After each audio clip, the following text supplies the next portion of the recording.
Keyin bunisi ham. Bu judayam yuzda nima desam bo'ladi. Koreyslarning yuzi tiniq, yaltirab turadi-ku. Shunaqa kushonlardan ishlatishadi. Ko'p qizlarda ko'rganman. Ikkita o'zini nimasi bor.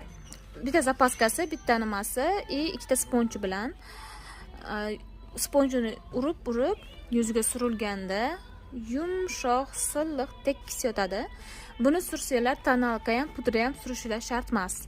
Bemalol o'zi bu trivatnom deyiladi, ya'ni 3 tasi birda. SPF ga, pudra, tonalkasi birda bo'lgan kushonlar. Koreyada aytganman, hech kim tonalka, pudra ishlatmaydi, faqat kushon ishlatib yurishadi. Kushonni surgandan keyin yuzi tabiiy turadi.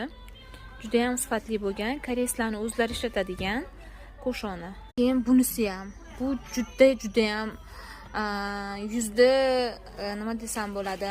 Koreyslarning yuzi tiniq, yaltirab turadi-ku.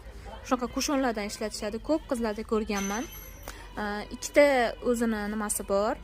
Bitta zapaskasi, bitta nimasi, ikkita sponji bilan sponjini urib yuziga surilganda yumshoq, silliq, tekis yotadi.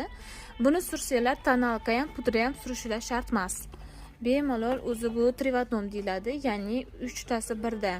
SPF ga, pudra, tonalkasi birda bo'lgan kushonlar. Koreyada aytganman, hech kim tonalka, pudra ishlatmaydi, faqat kushon ishlatib yurishadi. Kushonni surgandan keyin yuzi tabiiy turadi. Juda ham sifatli bo'lgan, koreyslarning o'zlari ishlatadigan kushoni.